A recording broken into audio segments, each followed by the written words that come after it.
ክርስቶስ ገና ከመሞቱ በፊት አስቀድሞ እንዴት እንደሚነሳ ሲናገር ነበር። በወንጌል ላይ ተጽፎ እንደምናገኘው ማለት ነው። ነፍሴን ላኖራትም ላነሳትም ስልጣን አለኝ፣ ፊተኛውና ኋለኛው ሕያውም እኔ ነኝ። ሰላም እንዴት ናችሁ? ይህ ማስያስ ቲዩብ ነው። ዛሬም እንደተለመደው እንግዲህ ወደ እናንተ አዲስ ዝግጅት ይዘን መጥተናል ማለት ነው።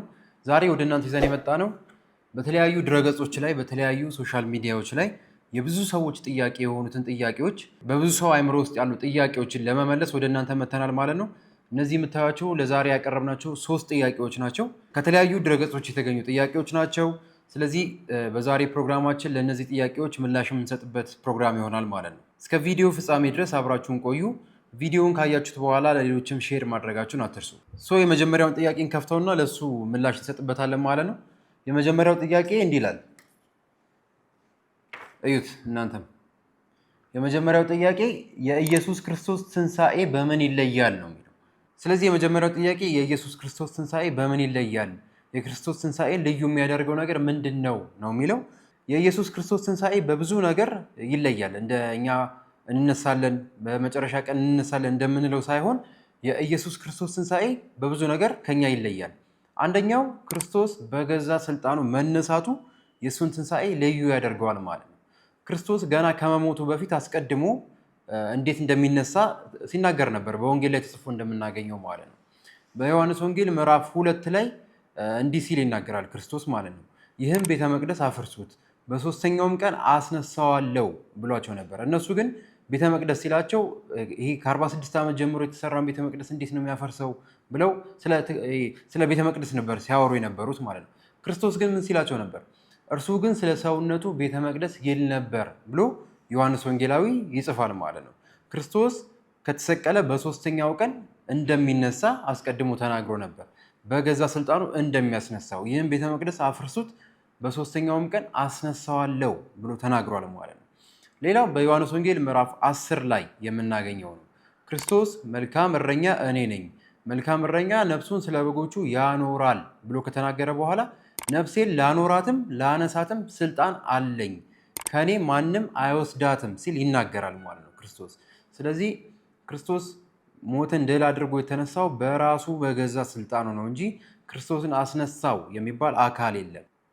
በሐዋርያት ስራ ላይ እና በሌሎች መጽሐፍት ላይ እግዚአብሔር ክርስቶስን አስነሳው ሲል እግዚአብሔርነቱ ባህሪው ተብሎ ይተረጎማል ማለት ነው። ስለዚህ ክርስቶስ በገዛ ስልጣኑ ነው የተነሳው። ለምሳሌ ኢየሱስ ክርስቶስ በምድር ላይ እያለ ሙታን እንዳስነሳ ተጽፎ እናገኛለን። ከነዚህ መካከልም አንደኛው አላዛር የተባለው ሰው ነው። አላዛር 4 ቀን ሙሉ በመቃብር ከቆየ በኋላ ክርስቶስ መጥቶ አስነስቶታል። እነዚህ አሁን አስነሺ ያላቸው ናቸው። አላዛርም ሌሎችም ክርስቶስ ያስነሳቸው አስነሺ አላቸው፣ አስነሺ አካል አላቸው። ክርስቶስን ግን እንደዚህ አስነሺ አካል የለውም። በገዛ ስልጣኑ መነሳቱ የክርስቶስ ትንሣኤን ልዩ ከሚያደርጉት ነገሮች አንደኛው ይህ ነው ማለት ነው። ሌላው የክርስቶስ ትንሣኤ ልዩ ከሚሆንበት ነገሮች አንዱ ምንድን ነው? ዳግም ሞት የሌለበትን ትንሣኤ ተነሳ የምንለው ነገር ነው። ይህ ምንድን ነው? ክርስቶስ ሞትን ድል አድርጎ ከተነሳ በኋላ ዳግም ሞት በሱ ላይ ስልጣን የለውም ማለት ነው። ለዛ ነው በዮሐንስ ራእይ ምዕራፍ 1 ላይ ወንጌላዊ ዮሐንስ እንዲህ ሲል የሚናገረው ማለት ነው። ከቁጥር 13 ጀምሮ ያለውን እዩት። በመቅረዞቹ መካከል የሰው ልጅ የሚመስለውን አየው ካለ በኋላ ከዛም ከቁጥር 17 ጀምሮ እንደዚህ ይላል። ወንጌላዊ ዮሐንስ ነው እንደዚህ የሚለው። ባየሁትም ጊዜ እንደ ሞተ ሰው ሆኜ በፊቱ ወደቅኩኝ ይላል። ከዛ ቀኝ እጁንም ጫነብኝና አትፍራ አለኝ። ፊተኛውና ኋለኛው ሕያውም እኔ ነኝ፣ ሞቼም ነበርኩ፣ ከእንግዲህ ወዲህ ከዘላለም ጀምሮ እስከ ዘላለም ሕያው ነኝ፣ የሞትና የሲኦልን መክፈቻ አለኝ ሲል ይነግረዋል ማለት ነው ክርስቶስ። ክርስቶስ ምንድን ነው ያለው? ፊተኛውና ኋለኛው ነኝ፣ ሞቼም ነበርኩ ብሎ ከነገረው በኋላ ከእንግዲህ ወዲህ ግን ከዘላለም ጀምሮ እስከ ዘላለም ሕያው ነኝ ሲል ይነግረዋል ማለት ነው። ስለዚህ የክርስቶስ ትንሣኤ ዳግም ሞት የሌለበት ትንሣኤ ነው። ለዛ ነው ቅዱስ ጳውሎስም በሮሜ መልእክቱ ምዕራፍ 6 ላይ እንዲህ ሲል የሚናገረው ክርስቶስ ከሙታን እንደተነሳ ሞትም ወደፊት እንዳይገዛው እናውቃለን ብሎ የሚናገረው ቅዱስ ጳውሎስ ማለት ነው በሮሜ መልእክቱ። ስለዚህ ሁለተኛው የክርስቶስ ትንሣኤ ልዩ ከሚያደርጉት ነገሮች አንደኛው የክርስቶስ ትንሣኤ ዳግም ሞት የሌለበት ትንሣኤ በመሆኑ ነው ማለት ነው። ሶስተኛው የክርስቶስ ትንሣኤ ልዩ የሚሆንበት ነገር ምንድን ነው ብለን ስንጠይቅ የክርስቶስ ትንሣኤ ሲኦልን ባዶ ያስቀረ ትንሣኤ ነው። የክርስቶስ ትንሣኤ ሞትን ድል ያደረገ ትንሣኤ ነው። ማንም ከሱ በፊት ሞትን ድል ያደረገ ሰው የለም። ስለዚህ የክርስቶስ ትንሣኤው ሞትን ድል ያደረገ ትንሣኤ ነው ይባላል ማለት ነው። የክርስቶስ ሞቱ የክርስቶስ ትንሣኤው ሞትን አቅም አሳጥቶታል። ለዛ ነው ቅዱስ ጳውሎስ በአንደኛ ቆሮንቶስ መልእክቱ ላይ ሞት ሆይ መውጊያ የት አለ? ሲኦል ሆይ ድል መንሳት ወዴት አለ ብሎ የሚናገረው ማለት። ስለዚህ የክርስቶስ ትንሣኤ በሞት ላይ ስልጣን የነበረውን ዲያብሎስን ከመንገድ ላይ አስወግዶታል ተብሎ ይነገርለታል ማለት ነው። ስለዚህ የክርስቶስ ትንሣኤ ሌላ ልዩ የሚሆንበት ነገር ይህ ነው። ሲኦልም ባዶ ያስቀረ ትንሣኤ በመሆኑ በሞት ላይ ስልጣን የነበረውን ዲያብሎስን በመሻሩ የክርስቶስ ትንሣኤ ልዩ ነው እንላለን ማለት ነው። ስለዚህ አሁን ደግሞ ወደ ቀጣዩ ጥያቄ እንሄዳለን ማለት ነው። ሁለተኛው ጥያቄ ሲያብረን እንየው። ሁለተኛው ጥያቄ እምነት ብቻ የሚለው ትምህርት የቱ ጋር ነው ያለው ይላል። ተመልከቱት። እምነት ብቻ የሚለው ትምህርት የቱ ጋር ነው ያለው? ስለዚህ ጠያቂው ማወቅ የፈለገው እምነት ብቻ ያድናል እንደዚህ የሚባሉ አርጊውመንቶች ስላሉ እሱን ነው ማወቅ የፈለገው። እምነት ብቻ የሚል ትምህርት መጽሐፍ ቅዱስ ላይ የለም። እምነት ብቻ ያድናል የሚል ትምህርት መጽሐፍ ቅዱስ ላይ የለም። ባይሆን አንድ ቦታ ብቻ ተጽፎ የምናገኘው በያዕቆብ መልእክት ምዕራፍ 2 ከቁጥር 24 ላይ እምነት ብቻ እንደማያድን ተጽፎ ነው የምናገኘው ማለት ነው እንጂ እምነት ብቻ ያድናል ተብሎ መጽሐፍ ቅዱስ ላይ አንድም ቦታ አልተጻፈም። መጽሐፍ ብቻ ሳይሆን እንደዚህ አይነት ሀሳብ ራሱ መጽሐፍ ቅዱስ ላይ የለም ማለት ነው። በያዕቆብ መልእክት ምዕራፍ 2 ላይ ሰው በእምነት ብቻ ሳይሆን በስራ እንዲጸድቅ ታያላችሁ ብሎ ግልጽ በግልጽ በሆነ ነገር ተጽፎ እናገኛለን። ሰው በእምነት ብቻ ሳይሆን በስራ እንዲጸድቅ ታያላችሁ ይላል። ስለዚህ ይህን እምነት ብቻ የሚለውን ትምህርት ማን ያመጣው ብለን ደግሞ ስንጠይቅ በ16ኛ ክፍለ ዘመን የነበረው የፕሮቴስታንት እምነት መስራች የነበረው ማርቲን ሉተር የሚባለው ሰው ነው። ማርቲን ሉተር እንግዲህ በላቲን ቋንቋ የነበረውን የመጽሐፍ ቅዱስ ቅጂ ወደ ጀርመንኛ ቋንቋ ሲተረጉሞ ነው በሮሜ መልእክት ላይ ይህን እምነት ብቻ የሚለውን ቃል ጨምሮ የምናገኘው ማለት ነው። በሮሜ መልእክት ምዕራፍ 3 ከቁጥር 28 ላይ ቅዱስ ጳውሎስ ሰው ያለ ሕግ ስራ በእምነት እንዲጸድቅ እንቆጥራለን የሚለውን ቃል ይህን ቃል በመያዝ ነው እንግዲህ ማርቲን ሉተር ሊሳሳት የቻለው ማለት ነው። ሰው ያለ ሕግ ስራ በእምነት እንዲጸድቅ እንቆጥራለን የሚለውን ማርቲን ሉተር ደግሞ ሰው ያለ ሕግ ስራ በእምነት ብቻ የሚል ቃል በመጨመር ሰው ያለ ሕግ ስራ በእምነት ብቻ እንዲጸድቅ እንቆጥራለን ብሎ ጽፎ ነበር ራሱ በተረጎመው መጽሐፍ ላይ ማለት ነው። ስለዚህ ማርቲን ሉተር ይህን ቃል በመያዝ የሮሜ መልእክት በእምነት ብቻ የሚለውን ቃል ከጨመረ በኋላ የያዕቆብን መልእክት አጥብቆ ነበር የሚጠላው። ለዛ ነው ኤፒስትል ኦፍ ስትሮ የሚለው የገለባ መልእክት ነው የያዕቆብ መልእክት፣ ከመጽሐፍ ቅዱስ ውስጥ መኖር የሌለበት መጽሐፍ ነው ይል ነበረ።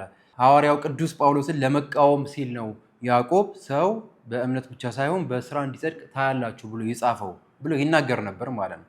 እና እነሱ ከሚያስተምሩበት ከነበረው ዊተንበርግ ከሚባለው ዩኒቨርሲቲ እናስወጣው ይላቸው ነበር። ይህን የያዕቆብን መልእክት ከዊተንበርግ እናስወጣው ይላቸው ነበር። ስለዚህ ማርቲን ሉተር የሕግ ስራ ምን እንደሆነ ራሱ ስላልገባው ቅዱስ ጳውሎስ ያለውን ቃል በመያዝ ሰው ያለ ሕግ ስራ በእምነት ብቻ እንዲጸድቅ እንቆጥራለን ሲል የተናገረው።